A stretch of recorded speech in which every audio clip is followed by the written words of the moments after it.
good evening, everybody. My name is Aaron. Last time I completely didn't even say my name because it says above me Alberta Catalyzer, and I don't think my name starts with Alberta nor ends with Catalyzer. So I'm one of the organizers of EdmontonPy.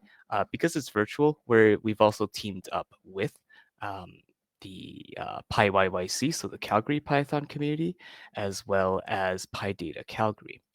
So typically, if this is your first time, welcome.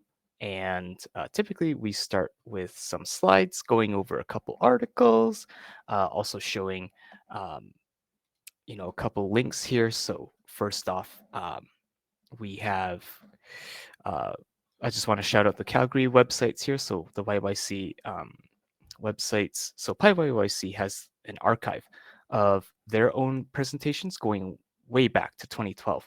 And for EdmontonPy, we also have a YouTube channel, and those have talks going back to June 2019. So I will be sharing the link to these slides after I go through them, and in the chat. So actually, really quickly, the other thing that I probably should do for people who haven't done this or haven't seen this before is, no, that's fine. I'll move into the next slide here. So you probably noticed that we're also in this audience view. Um, Basically, I wanted to thank Startup Edmonton. While we're not able to join in person, they did purchase this Remo subscription. So I thought that was really gracious of them. So want to always thank Startup Edmonton for doing so. And tab is hard. Okay. So, in terms of jobs, a lot of them now, remote is the reality. So we used to have kind of local and remote as two separate sides, but at this day and age, people are starting to hire remote. So, two companies I wanted to highlight.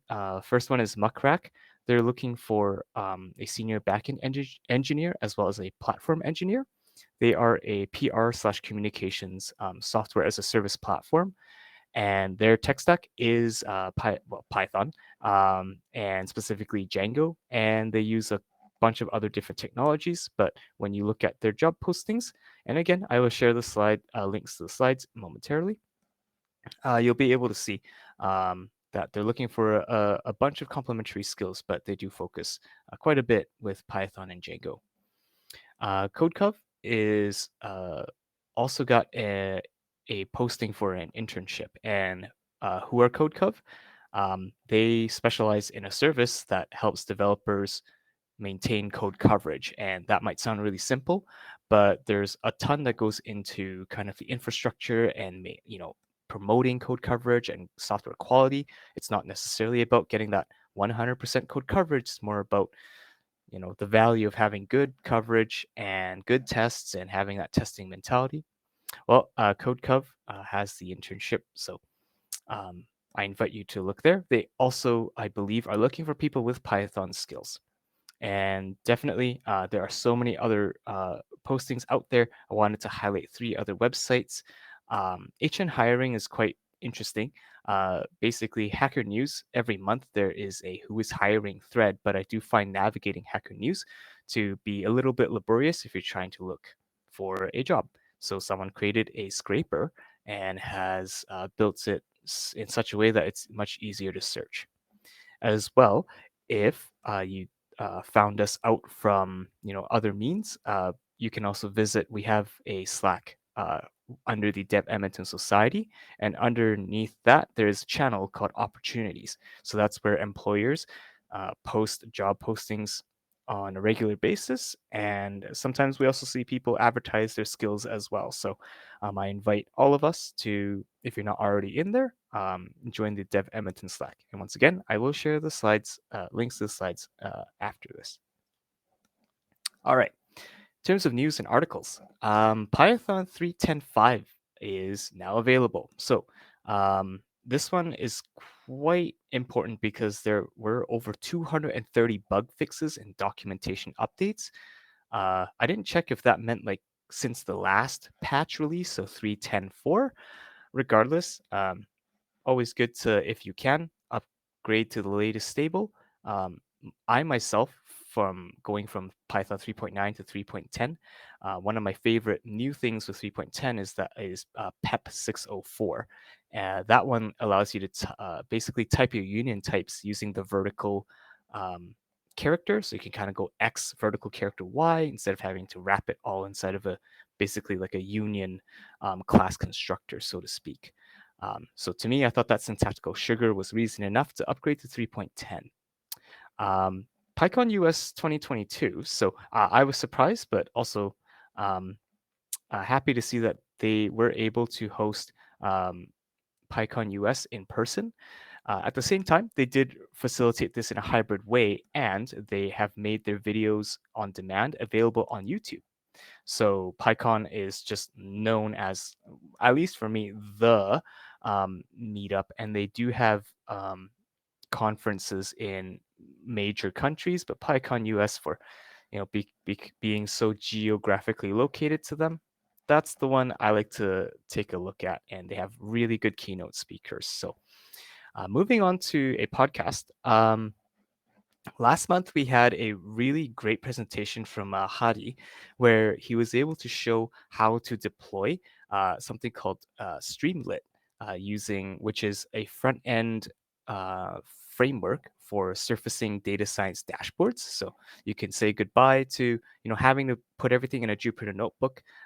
Streamlit just basically solves the tough problems of like security and all those things that data scientists maybe they know are important, but they're not security experts. But with Streamlit, it really helps them out. Anyways, this podcast, if you didn't get enough of last month's presentation, well, they have a presenter talking exactly about Streamlit. So I believe this project, the Streamlit project, has just really caught a lot of traction in the community. Um, Question from Dimitri: how does it compare to Binder? That's a great question. You're asking. I actually come from a software development background, so not a data science background. But I do invite you to, after I share the slides, maybe take a look at the podcast as well as links to our um, previous month's EdmontonPy, PyYYC, and PyData meetup as well to answer that question for your own. And as well, second half of that podcast, they talk about using F strings to improve some of the readability of a regular expression string. So parsing regex as a developer, I personally don't enjoy it. Using F strings, I never really thought about it, and like to keep an open mind. So yeah, the podcast goes into that, and they also have a link to the contributors article with examples of where using F strings might help you with communicating what your regex is doing to your team or even to yourself 1 week after you come back to your project and go, who wrote this? All right, I did. So with that, I will be passing the baton over to Abram.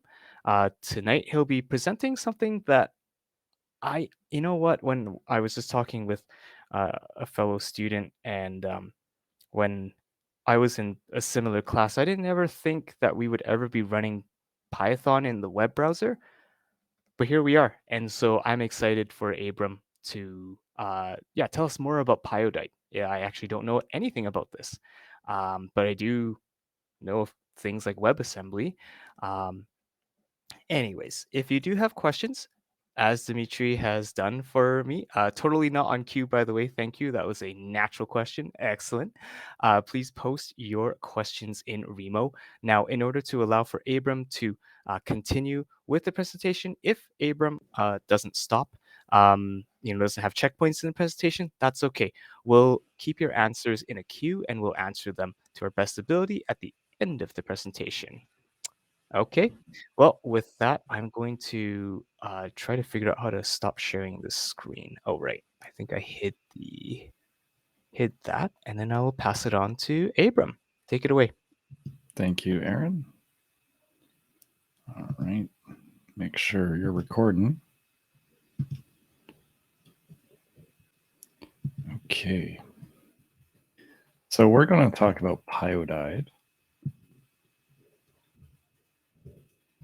And I shared with you my shared with you my tutorial that I had made. So you should be seeing my screen, and I shared with you the URL, abramhindle.github.io/pyodide-tutorial. Okay, so what's the point here? You can basically run most Python in the browser, and you can use pip in the browser. How do you do that? Well, if you're reading Hacker News, you'd use PyScript. But before PyScript came out, I wasn't reading Hacker News. I had this exact same problem.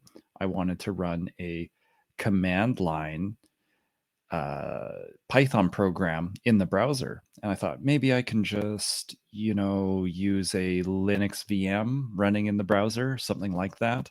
Deploy a whole VM just to do a small task, but you didn't need Linux, you didn't need to install Python.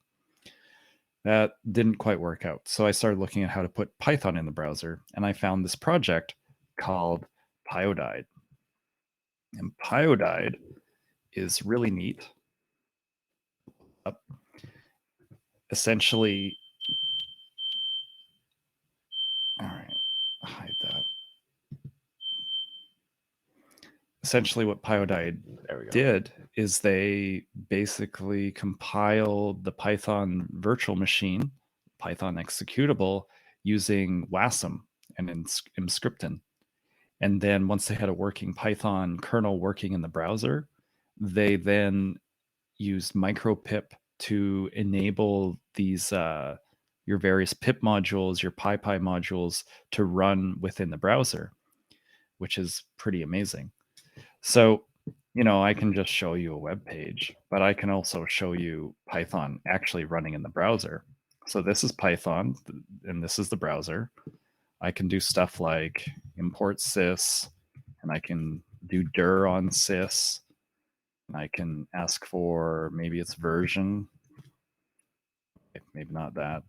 I can ask various questions. I can get access. This version right there. Right. So we can see here it's running Python 3.10. So that's pretty neat. So we can include most of our stuff. We can even import OS, right? We can even do things like open files. So we could go open test.txt for writing, right? We can write to it.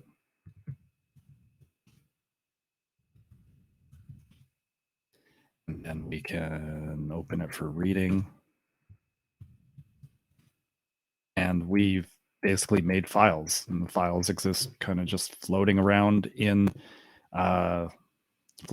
buffers, sitting around in your current instance of the browser. So that's cool. So let's go back to the tutorial, and let's get some Python going. So I'm going hello world, and you can see it says press the button. If I go hello world, it starts loading Pyodide, tells me to wait, and then we wait. We wait a lot because it's downloading like 20 megabytes of WASM. Once that's done, it'll probably just give us a print hello world. So open up the inspector, and hopefully this works. Oh, it finally printed hello world. Okay, great. So let's look at the console. If I click hello world again, you'll see we can print to the console, and it says Pyodide's already loading. Okay, so let's just go click on network. And now I'll click on refresh, and we'll see this example again. And you can see it goes and gets the document. It cached it. It's already cached it. It goes gets Pyodide.js. It's cached that. And everything else it got was just too new, right? So let's click press the button, and we'll watch what happens. Okay, so it does a XHTML request, asks for packages.json, gets some Pyodide assembler, gets the Pyodide WASM. Notice how that's 9 megabytes. Okay. So It's not really getting 9 megabytes. It's already cached, so I didn't have to download it. There was actually 0 bytes transferred in this, but nonetheless, if it's the first time they visit your website, essentially it's like visiting Twitter for the first time. It's downloading a lot of stuff. Okay, so you're thinking, okay, you showed me a web. This is Hello World. How is that meaningful? That's good to be skeptical. So let's take a look at the source code. So I will load up the right one. So here's the index HTML, and I hope you can read it. I can probably make it just a little bigger. We got Hello World. We got our meta headers. And then from a CDN, I include a version of Pyodide. Okay. We've got a little bit of styling so we can read things. We got a button with some JavaScript. On click, it runs Hello World. Okay, let's go take a look at the JavaScript. JavaScript's pretty short. We've got a status thing just to add HTML status messages. And once the page is loaded, it asks you to press the button. And now you can go and press the button, Hello World, and it'll call this function. Notice how it's asynchronous. And it will say, please wait for Pyodide to load.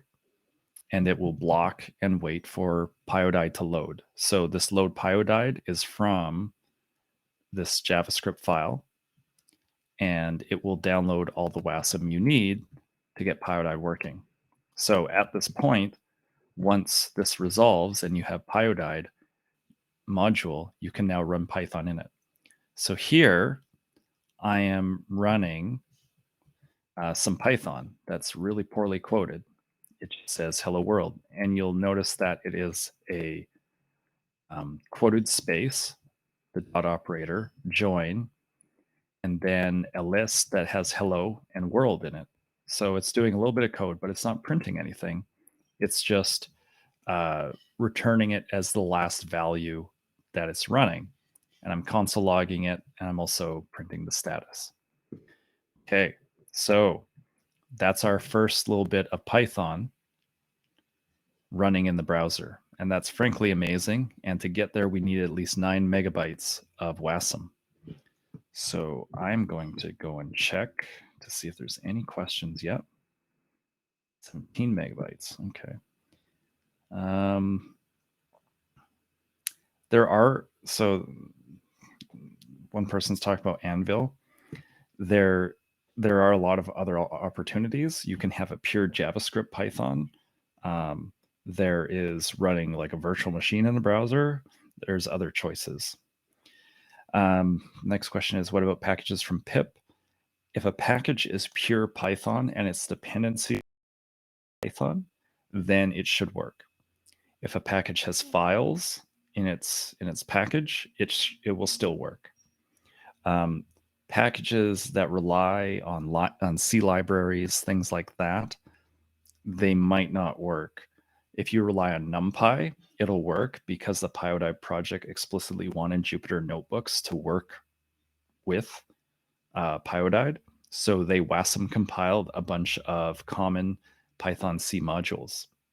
I ran into a problem where they did not have the LZMA module that comes with Python compiled as WASM. So that was annoying.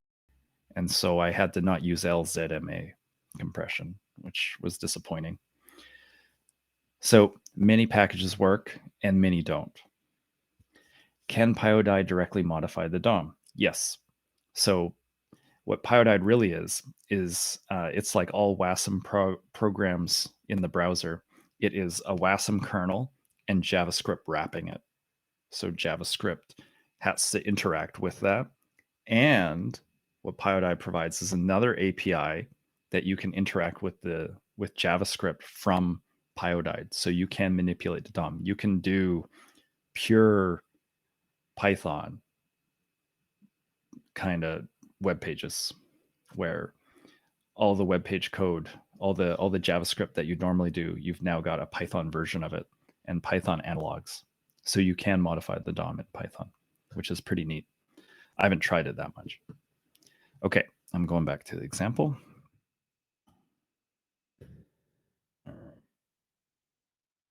Okay, you should see my screen. If you don't see my screen, please tell me, because I'm not reading messages. Okay, so that was the hello world. And what did we learn? We learned that Python WASM was pretty big, and we learned we can run Python. And it looks really ugly in this example. So let's go to the next example. Next example, back to the tutorial, is eval. So we'll go to O2 eval. And I'll make this just a little smaller.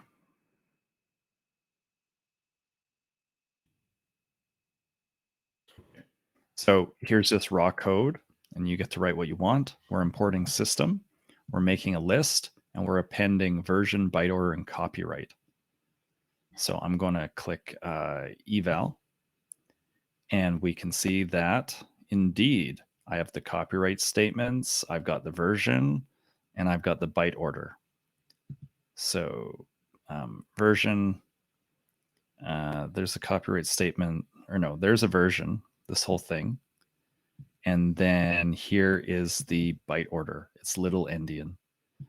And then there's the copyright statements. Okay, so this one's pretty cool. It's much like the previous one, except the code is a little bit more complicated. I'm going to refresh it just to show you where sys comes from. So we're doing our network call.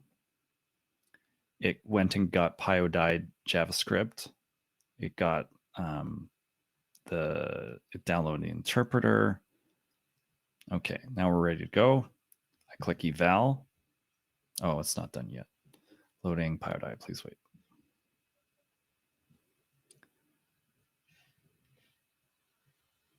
Okay. Did it run?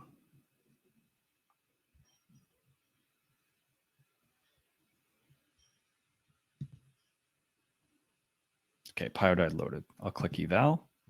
It evals.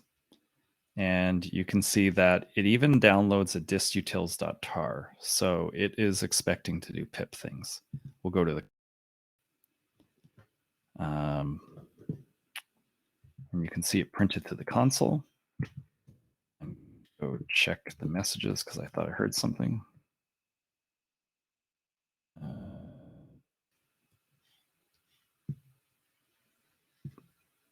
Don't see it.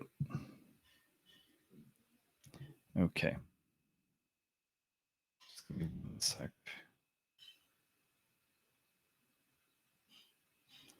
Consider turning off. Okay.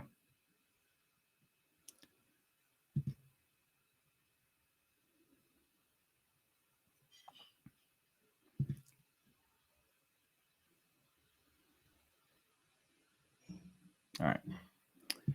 So we'll go back to the chat. Sorry, I was just getting a helpful tip.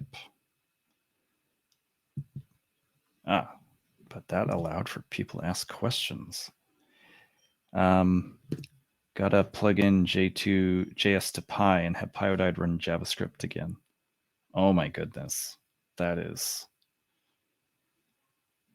It's like, hey, I heard that you like JavaScript, so I put a JavaScript in your JavaScript. Or, oh, hey, I heard you like Python so much that I put a Python in your JavaScript in your Python. Yeah, that's pretty crazy stuff. All right, let's go back to the example. I'll show you the source code. Okay. So you should be seeing Emacs by now. And if you're not seeing Emacs on my screen, please tell me. So we're looking at the Python eval example. Not much has changed. I start with a text area where you can just have some raw Python code if you want. We got an eval button. It calls evalit. I have a global variable just to store the Pyodide module. And then I've got myself status get code. Get code just goes and gets the value of that text area. And evalit, all it does, just calls Pyodide run Python, gets the code, gets the value, console logs it, prints out the status. Get here though, I had to do a little bit more than I did last time.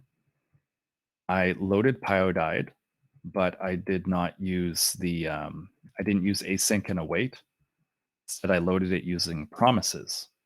And this is important because Python has futures, and if you use Pyodide, you will be using Python futures. So get used to this idea of a function returning a promise or a future that later is resolved by a callback. So we get Pyodide, and then I assign it to its global variable, and we say Pyodide is loaded. Once that happens, then you can run this stuff all you want. So this one's relatively easy. You know, you're just running Python and you're getting the result. It's relatively simple. And if you've got a question which you like to see evaled, please ask me, and maybe we can deal with that. Okay, let's just go down one. So I still have Python loaded here, so I can change this, right? I can be, well, I'll get rid of this part. And I can just change this to return just a string, or I could say dir sys, and it should be like a list. So that's all the things that sys has. I could import other things. We could try modules like cowsay, and oh, it doesn't look like it terminated. So let's try that again. So it looks like it's freaking out, and that's because no module named cowsay. So that'll lead us into part 3. But before we go to part 3, I'll see if you have any specific things you would like to see evaluated. Okay, I don't see anything in the chat. Okay, so it's easy to get Python code from, you should be seeing Emacs. It's easy to get Python code from the text area. You just retrieve it by walking the DOM, getting that information, and just run it. Okay, so we can run Python code, and then the final expression, the result of the final expression gets returned to us, and we get to manipulate that in JavaScript. So that's pretty cool. But base Python is not necessarily everything that we want. So let's go take a look at part 3. All right, I'm going to get rid of that. So I'm going to click on micropip. So that should be a hint that we're going to start taking advantage of what makes Python really powerful, which is its wide range of libraries, its comprehensive library network on PyPy. So here we've got, we're importing micropip, and that will allow us to actually do pip commands. We will install modules into the file system, the mscriptin file system that's running in our browser, and we will run Python code from that. Okay, so it says micropip is loaded, eval away. So I'm going to show you the network first. So I click network. I wait for it to show up. I click eval. It says evaling code. And what code is it running? It's asking for micropip to get cowsay, and it's importing cowsay, and then it asks cowsay to, oops, wrong talk. All right. What do you see here? You can see that it downloaded 24 kilobytes, and it downloaded a cowsay wheel. This wheel is not compiled to any particular OS or anything, so this is just like a pure JavaScript module, but it downloaded it. Okay, cool. So I'll click eval, and it should run. So there's the first cowsay. Oops, there's a string hi. And is it evaling this? Okay, so it does console log. There's our hello EdmontonPy. I will get it to print again. So we'll just be like, do you have any modules you want me to download and try? So, no, single quote. So we'll try that. And we can see that cowsay asks, do you have any modules you want me to download and try? So now I'm going to go back to see if you've got any suggestions. Didn't like JS to Py. Okay. But I want to try that too.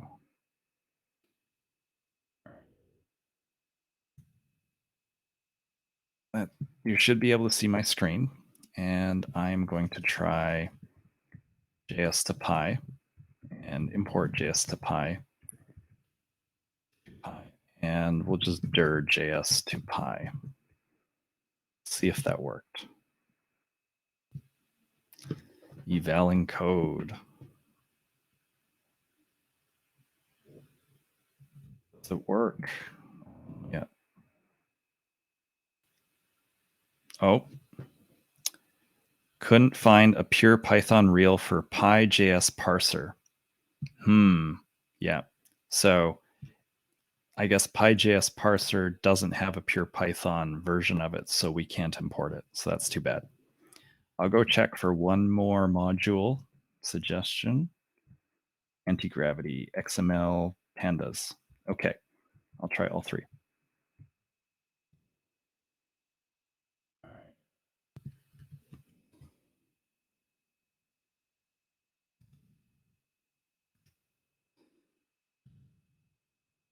Actually, I bet you LXML is already there, but that doesn't matter.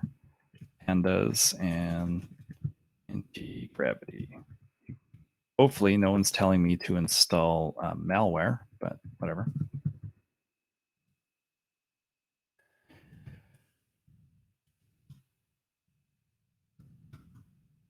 All right, should work. Eval. Let's just go look at the network to see if it's doing it. Yeah, it's not showing your screen at the moment. Okay, thank you. Now? Thank you.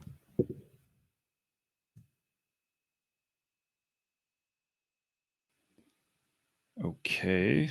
Let's check. It was. Okay. So we got a lot of stuff. We downloaded Beautiful Soup. We downloaded LXML. We downloaded CSS Select. We downloaded Pandas. We downloaded NumPy. Oof. Setup tools. Wow. Okay, so all of that worked. So that's cool. So we do have pandas. So if I go, if I just dir pandas, we'll see that we have it. I'll just click eval again, and you'll see that most of these requests are going to be cached. But you'll also notice that it's running pretty slow. So the browser isn't exactly the fastest Python.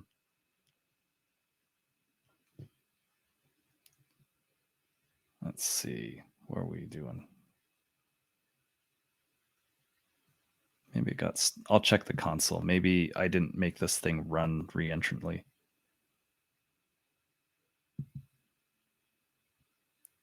All right, let me just copy that, load.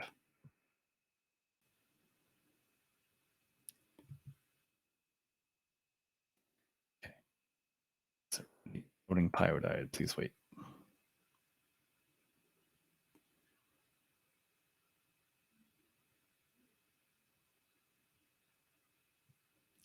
The console does make it slower. I have to warn you about that. Okay, loading dist utils. Okay, we're all good now. We can eval away, eval the code.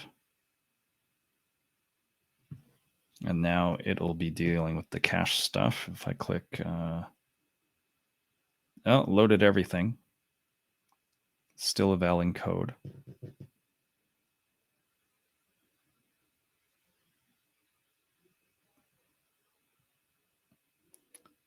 Oh, it's doing NumPy. So even if you've already cached it, you're still going to take the hit of having to actually load it, right? So a megabyte in is a megabyte that needs to be parsed. So you take a hit for that. It's taking its sweet time, that's for sure. I'll just kill off the other ones just in case.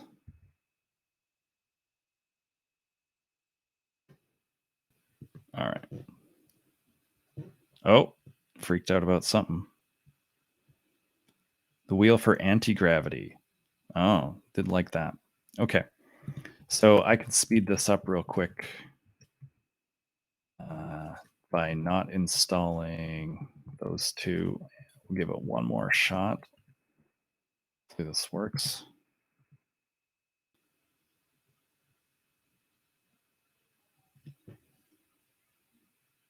No new packages to load, so it should eventually eval.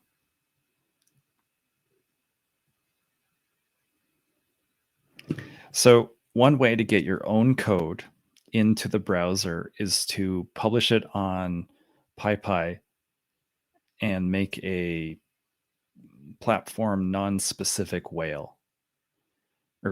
Sorry. Once you publish that wheel, okay. So it did run, and we can see that I've got a list here of all the things that were in pandas, and it also returned to me the proxy. The proxy had a handler. Okay, that was just something else. Okay, but it did dir pandas, so I could make a pandas kind of thing. The point is that micropip is a reasonable way for you to install any wheel, whether it's on PyPy itself or it's hosted on the same website. So you could give a relative path to a wheel that you uploaded. So one easy way to deploy complicated Python programs is to make sure you could deploy them as a wheel. And then you can just micropip install them or just load them in your Pyodide environment, and then it works out pretty well. It's really quite neat. So probably the fastest thing is to use the local one, because then you don't have to worry about cores. But if you want to host wheels, you do have to worry about cores, and you have to allow people to make options and get requests from JavaScript to wherever you hosted those files. But luckily, PyPy's network, their hosting that they use, their CDN, this jsdeliver.net, and they also have a PyDeliver one. Both of those are cores enabled, so you can download the stuff. Okay, so I'm going to go back and check if there's any questions. Yeah, so there's a comment, amazing that it supports pandas. Their goal was to get Jupyter Notebooks working purely in the browser with no Jupyter Notebook server or anything like that. That was really their goal. So they wanted notebooks. They wanted notebooks without Linux. They wanted notebooks without Python. They wanted notebooks in the browser with Python in the browser and not Python out of the browser. So it's an interesting motivation. Okay, we'll move on to the next neat example. All right, I'm going to show my screen.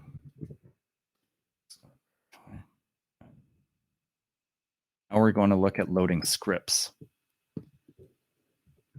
Loading scripts is pretty hokey Joe, frankly. So I'll give you an example here. This is just taking forever to load. While that loads, I'll just go through the source code of it so that you have an idea what's going on. That was eval. Oh, I still have to show you the micropip stuff. Okay, so by default, Pyodide is not going to run micropip for you. Okay, you have to enable micropip in the Pyodide module that you're using, in the object that you're using. So this code is all the same, almost all the same as the previous example, except here I run Python asynchronously. And what this allows me to do, this is an important distinction, it allows me to download stuff off the web. So my Python code can download things. So micropip can download things. So there's two different things here. Run Python async, run Python. Frankly, since both of these are async functions, I can interchange them. But run Python async, make sure that micropip will be able to do its job and make XHTML requests on behalf of the browser and download the wheels that you need. But there was, that's about all you need. You just need to run it asynchronously. And you can also load micropip ahead of time. So you don't have to import it, but you can have it loaded up. So what I do is I load Pyodide, I get Pyodide ready, and then we load micropip by adding load package, and you say load micropip, and then once micropip's loaded, you're good to go, right? And then you can run this, and if this thing asks to import micropip, then micropip would be available to you. All right, that might have been a little confusing, so I will just check if there's questions. Yeah. So notice the file write doesn't throw an exception, and you can read the file contents later. Yeah, so you do have a file system. You've got the mscripten file system. So you can do lots of stuff with that. You can write files. You can use programs that read and write files. You can use the mscripten file system to communicate between separate Python programs if you want. I haven't tried command line and shell through it to see if that works, but who knows? Real good comments and questions. Okay, let's go back to 4. I'm going to show my screen. Now it finally loaded and it says Python modules installed, ready to go. Well, what does this do? This is a demo of using PIL so that we can process images. So I'll get an image. So I'm retrieving an image and I save the image as a file on mscripten and the file system. And now I can click image info and it'll give me the size of that image, right? I can ask the image info in JavaScript. And so it returned to me a dictionary. But because JavaScript doesn't have the same kind of dictionaries as Python, JavaScript dictionaries are only allowed to use strings as a key. It returned to me an object that is a map. So I'm going to open up the inspector and I'm going to go to console and I'm going to click image info.js. And you can see here that it returned a map. It says format is PNG, size is 2, mode is RGBA. This is much like the image info here. Actually, the size is a list, which is kind of cool. So what a map is in JavaScript is allows you to map arbitrary objects to other objects. So these format, size, mode, these will all be something like a string, maybe. And these will be a PNG, an array, or a string, an array, and a string. Yeah, so that's pretty cool. And you can always, if you really want, you can always use from entries to convert a map to an object. Okay, so if you know it's safe, you can always just convert it that way. All right, but let's go look at the code because this thing does a lot. Not only does it download an image, not only does it get info about the image, not only does it convert it into a JavaScript friendly representation, we can download the image from it. So if I click download image, it will basically download the image for me and it will send me a picture. I hope this is appropriate. Oh, thank goodness. All right. So some neural network generated image. So that's pretty cool. We can also resize the image. I can download a smaller version of the image and you can see it downloaded here, but there's also like a little small version added there. So I could download it to the browser or I could add it to the DOM. So I'm doing a DOM manipulation right there. That's pretty cool. I can also upload my own images.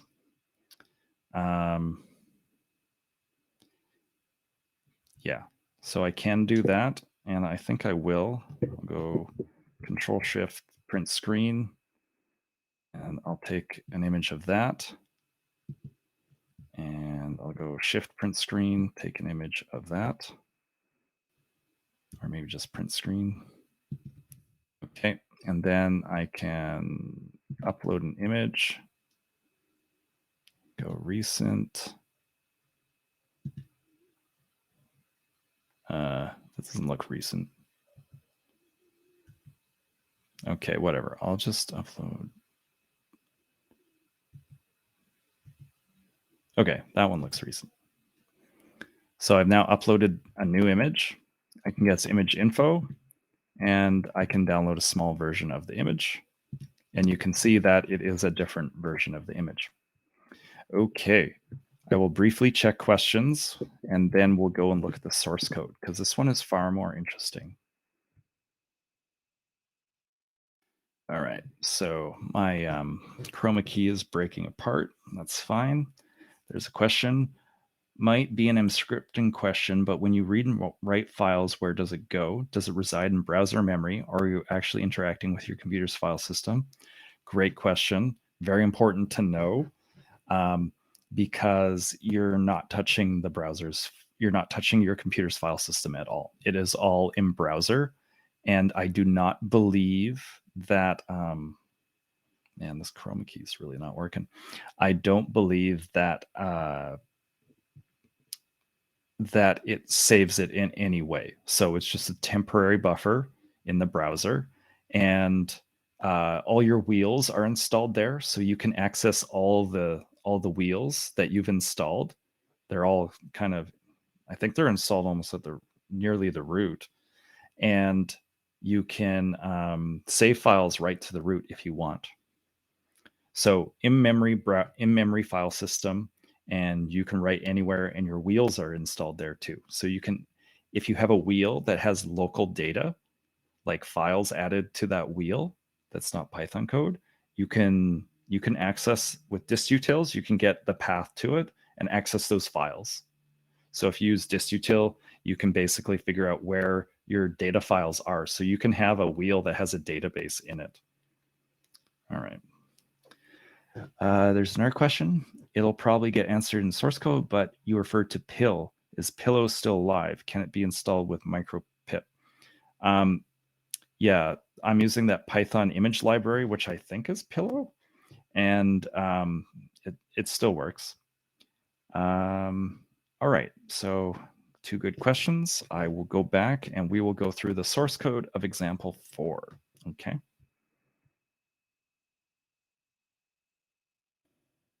All right. Okay, we'll go to start. I will show my screen. You should see my screen now. I'll just roll briefly that you can. Yes, you can. And good. All right, so we got ourselves some HTML. It says loading a script example. We got body and button. We got Python code. Took the code from the last one. I commented out the text area. I added some buttons. At the status, I've got a retrieve image, get image info dictionary, download image, download small image, and a upload button. You notice I don't have any form though, so I'm going to watch events on here such that I can get local access to files that are shared. Then I've got a div to hold some images, and then we got our JavaScript. So I've got Pyodide and package. We've got our status such that we can print status stuff. We've got our get code, which we don't need. We've got evalit, which we don't need. That was just left over from last one. Now, we'll look at this function. It says retrieve image. It says retrieve image, and I give it a relative URL to download and a path to the file system to save it, and then it downloads it. Okay, but I'm using package dot. Where did package come from? So let's go look, where did we get package? Okay. So here's a function. It says async function, load script py, and then it says await pyodide run Python async and it obviously doesn't care about the result, but it's wanting to block. Okay. What does it run? It runs this Python code.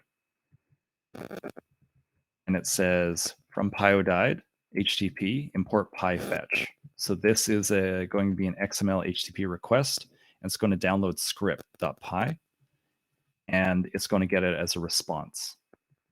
So once it's got the response, it's then going to open the script from the file system, and then it is going to write that data to basically script. Okay. Then once it's written as a file, we can ask Pyodide to just import it. Okay. So this is a little complicated. I'm downloading script.py. I am then writing a file to the mscriptin file system called script.py. Once I write that file, I then tell Pyodide to import that as a script. And this is the same as typing import space script. Okay. So this is like writing in Python this. Okay. And what this does is just download and save the URL py to script.py.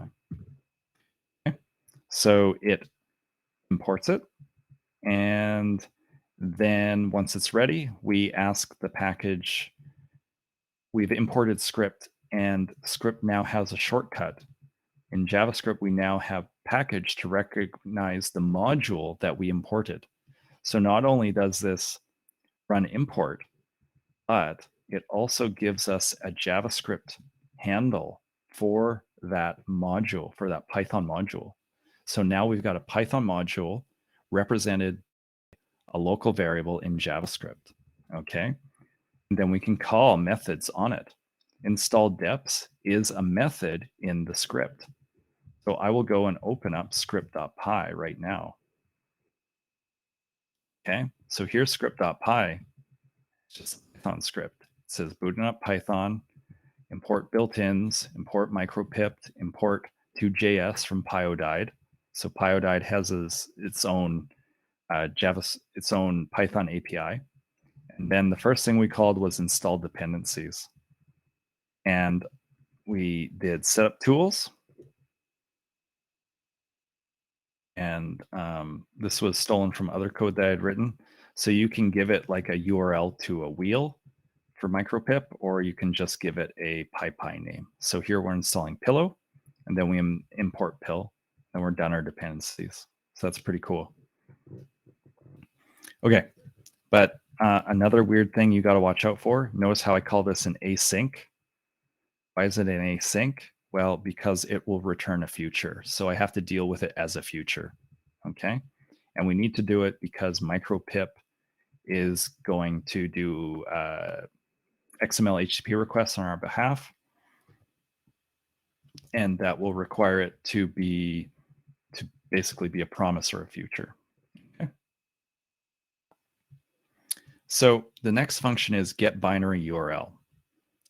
And this one is async as well, because I have to await on a fetch. So from JavaScript, no, you don't normally write Python this way, but this is just illustrative.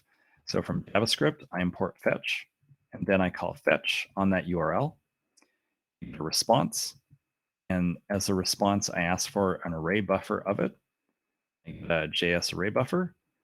And then that buffer, I want to convert to Python. So I call to Py. Then I use bytes.io to deal with it, because I still have to read from it, because it is the fetch API. But once I do that, I get basically, I think I get a bytes array. It's pretty handy. So what this allows me to do is allows me to save a URL to a file name. So what I can do is I can say await get binary URL. I get the URL. I get the data from the URL. And then I open the file and I write it as binary and I write the data to the file. So that's pretty cool. Okay.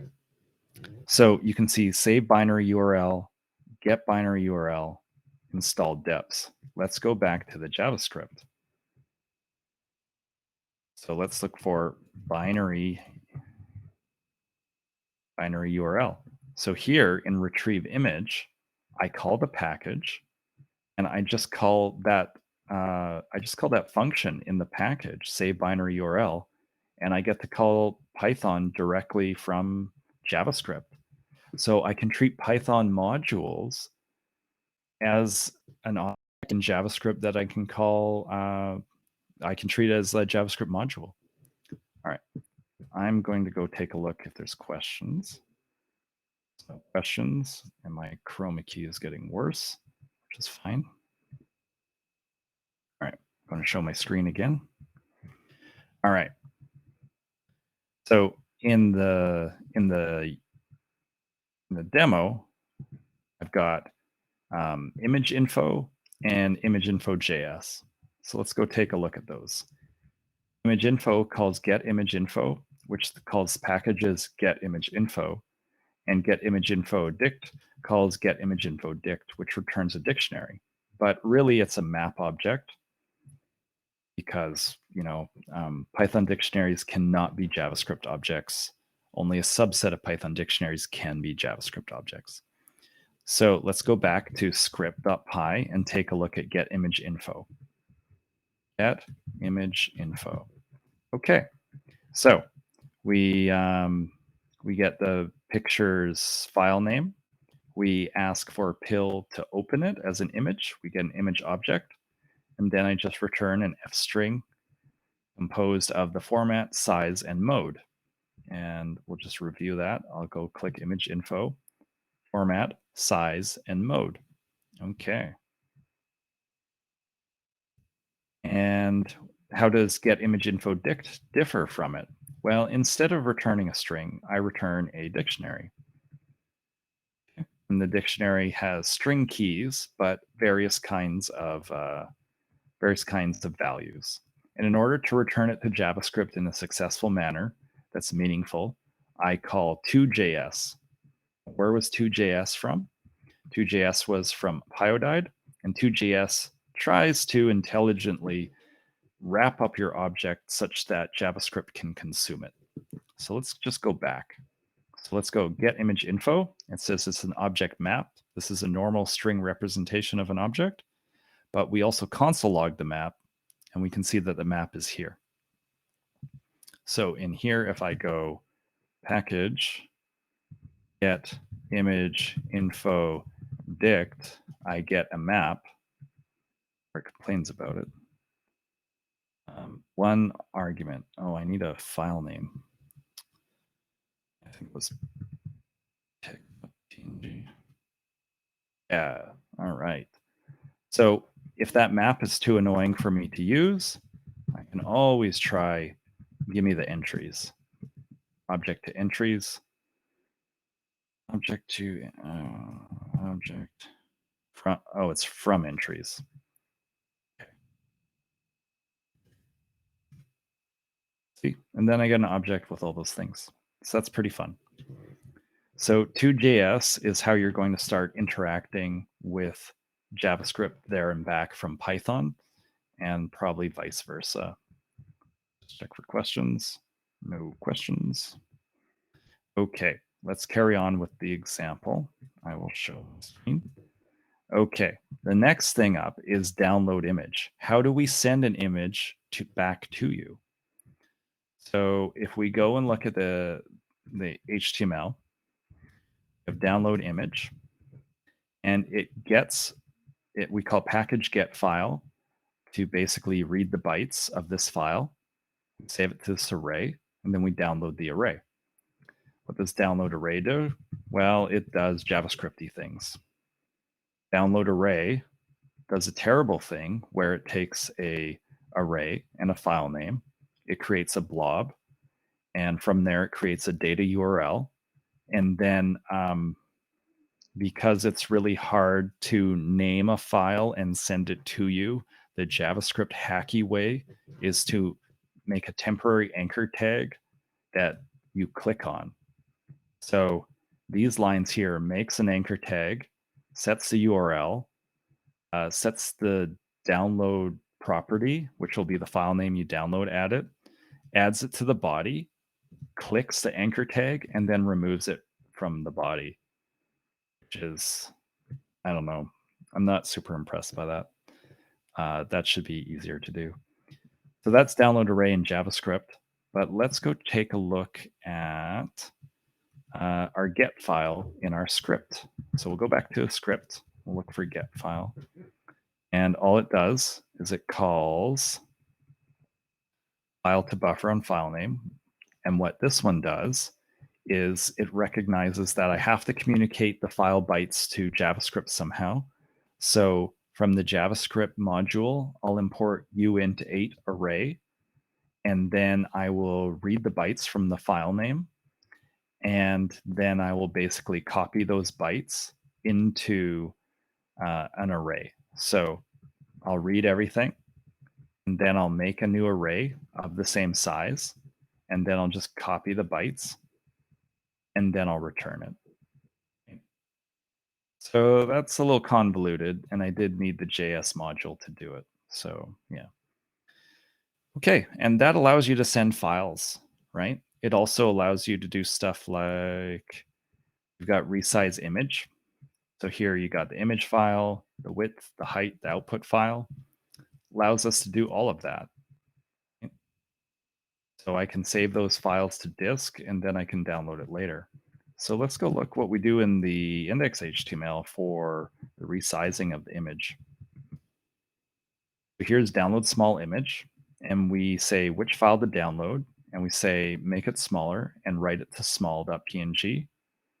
And then we get the file and we download it, and we show the array.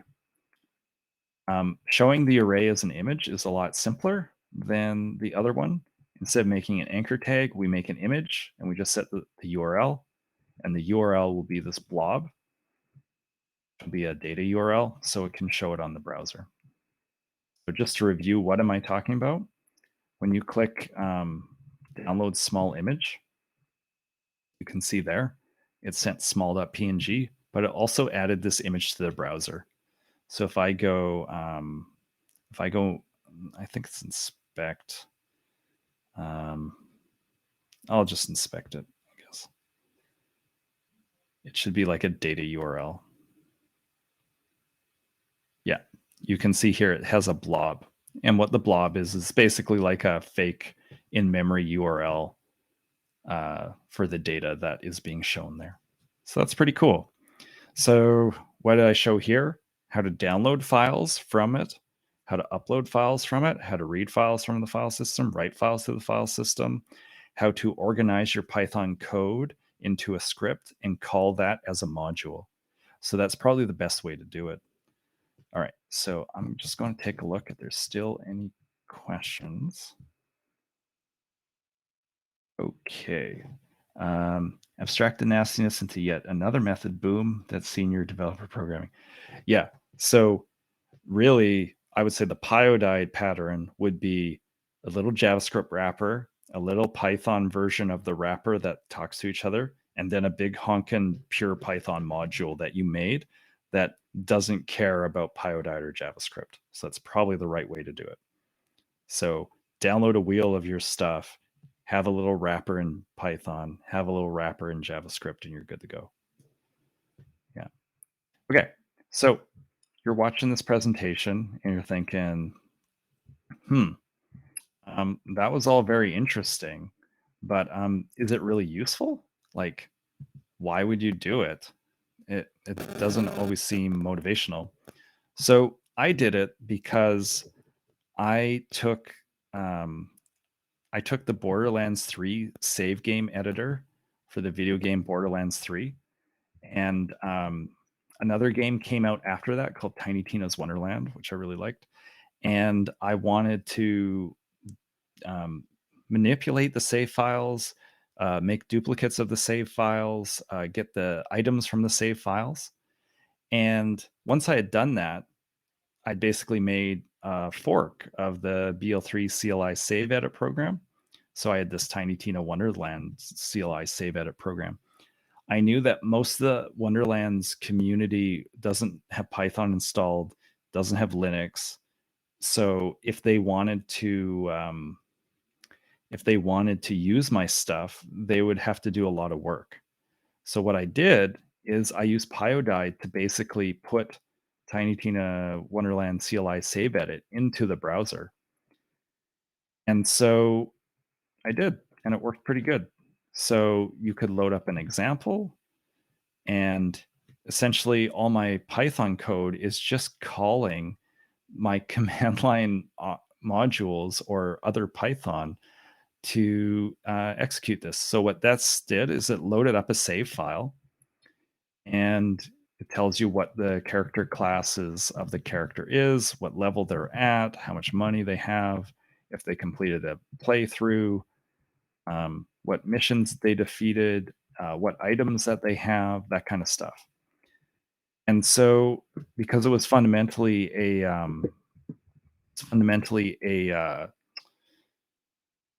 command line program, I kind of just dealt with it like a command line program and made calls to the command line interfaces.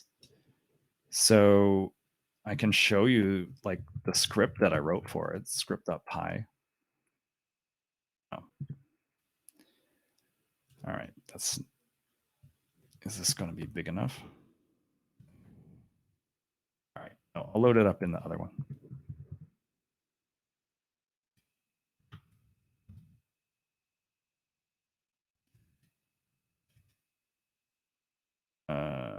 No, I don't actually have it on here. Great. Okay, so what's important is we install dependencies. I want to make the font bigger.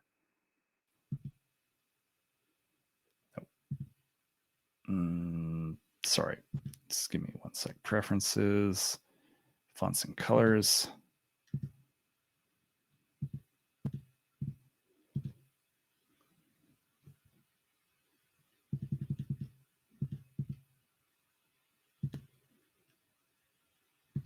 There we go. Okay, so what we do, we install setup tools because some of that was necessary. I used to just download a wheel of the program that I hosted on my own, but instead I uploaded it to PyPy now, and that works pretty well. So we install it and we load it and make some shortcut versions. And so I basically write little wrapper bits to do work. So here's the Python for change the GUID of the save file. So just use my modules, get the save file, call randomize GUID, save it to another file, and return the GUID. Some stuff has actual, maybe a little too much code in there. Like this one does manipulate the file 3 times. Probably should have been part of this module instead of this one. That kind of works. Got stuff that edits items, you know. So you can do kind of just a wrapper. So I have a huge project that has databases. It's got zip files or gzip files inside of it. It's got Python modules, all sorts of stuff. And you just download that wheel, you install that, and then you just start calling like the command line options. Like here, I just call the command line version of what we're doing here, and I just wrap it up such that I can call it. And so that allowed me to take my command line Python program and put it on the web such that people who don't know how to run Python, don't have Python installed, can use the same tools that I use. And so that was my personal motivation. But I think a big cool use of Pyodide would be to take command line programs written in Python and put them on the web. I think that's a good pattern. Or any kind of library you had, or some kind of NumPy trick. All right, so let's go back. All right, so if you got questions, I'll answer them. There are downsides. So the perf penalty, the performance penalty is more of a, let me get rid of this stuff. I look terrible.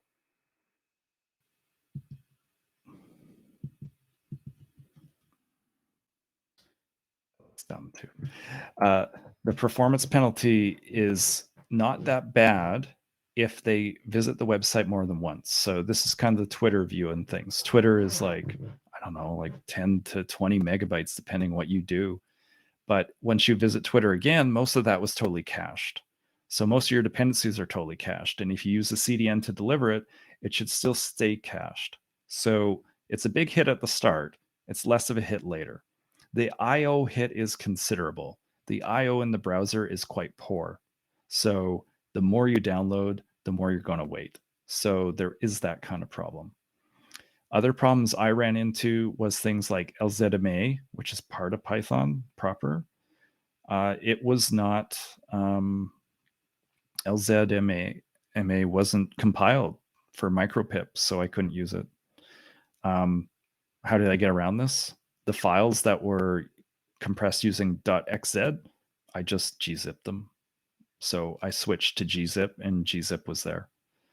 So you'll run into a couple of these problems, but if you mostly are writing in pure Python and your dependencies are mostly the sciencey Python dependencies like scikit-learn, scipy, numpy, pandas, a lot of the data sciencey ones, you should be able to get away with it.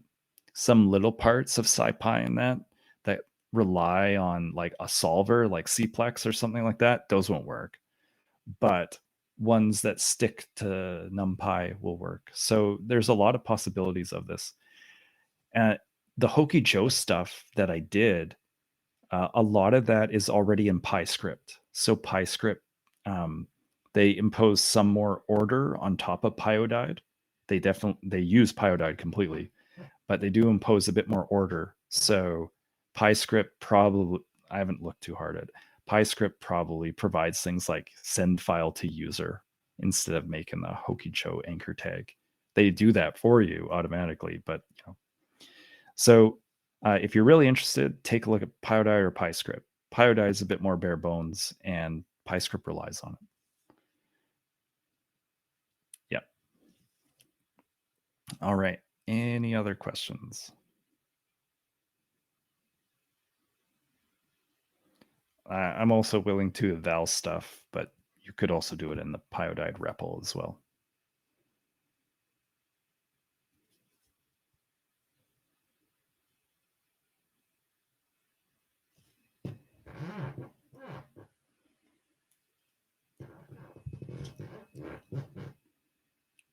Alrighty. Thank you Well, very if much.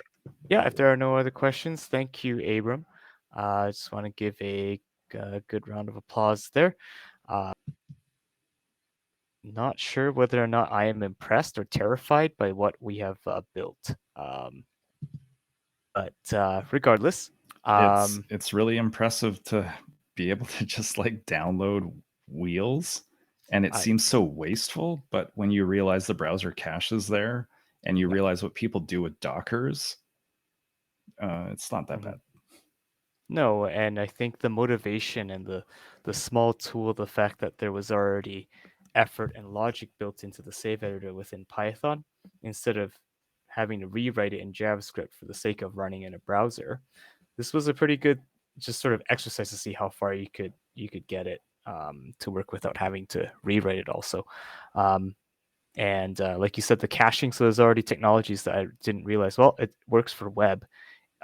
Downloading of a binary like wheels, we can still use the same concepts of caching those things too. So it did blow my mind though that like again the content type saying like wheel was just like okay. Didn't expect to ever see that being downloaded into a browser tab, but I guess here we are. So thank you again, Abram, and I will just quickly share my screen here. Thanks, Aaron. Just to announce. There we go. So basically, the Python meetups in Alberta. Well, at least I should probably speak for EdmontonPy. We are going to be going on a bit of a summer break. So that means for July and August, we will not be having a meetup. This allows for the organizers to, get a bit of R&R, but also to kind of plan out, the next steps, the next stages of our meetup. I think one of the biggest concerns is, going back to in person. Is that a consideration? To be honest, I think it's still too early for us to make that decision. Um, and at the same time, though, if you do have an idea, um, as you can tell with Python now, it's quite literally runs everywhere. And so because of that, uh, I'm sure there's lots of different topics that people are either interested in or already are comfortable presenting. And if that sounds like you, we are definitely looking for presenters, and beginners are definitely encouraged, especially so. As an example, last month was Hari's sort of first public, presentation in a long time, especially on a topic that he had just learned and applied himself. I don't want to spoil too much of it, but he, as a data science person, was able to learn about Streamlit and all those different things. And I invite you once again to I'll share the slide links once more. But if you do want to present or have an idea, please message either myself, that would be the first link, Abram, as you saw, and we also have another fellow organizer from Calgary. His name is Carson. You'll be able to see all of these names if you join the Dev Edmonton Slack. So um, Eduardo has a great question. What if my presentation is too short, like less than 10 minutes? So, just as a slight dig to Abram, I will call him Dr. Hindle because let's just say that coming from a school lecture background, I think he's more used to doing 50-minute or sometimes even 90-minute lectures. And so, long story short, if you have a quick presentation, we invite those too. Typically, we actually prefer having sort of two 15 to 30-minute talks, and then that way people can kind of get that high level overview, and then we invite them to explore further. So Eduardo, hopefully that answers your question, and if you are interested, please message one of us. Once again, thank you for attending the EdmontonPy, PyYYC, and PyData Calgary virtual meetup. Um, Presentations that are shorter than me rambling on and on are also another thing that we would accept. So, okay, when we all get out of this sort of presentation mode, um, we'll all be going back into the tables. I did extend this just a little bit to allow us, to kind of huddle around in the tables. So I do realize though that I think the tables only fit about 6 or 7 people at a time. So if I don't see you at the table, I do apologize. I will try to hop if there are 2 tables, just to get any questions or any feedback. Now, with that said, again, thank you for all your time, and especially thank you, Abram, once again for that presentation. I still feel like, again, what kind of world do we live in where sort of we can combine all these different technologies? But again, I think the motivation was sound, and it was such a great way for me to see, okay, where can you go? Example 1, 2, here's the full-fledged, shebang. Here's the motivation. So again, thank you, everybody. Have yourselves a wonderful day, afternoon, night. I got to make sure I account for the YouTube people as well. So alrighty. See you, everybody.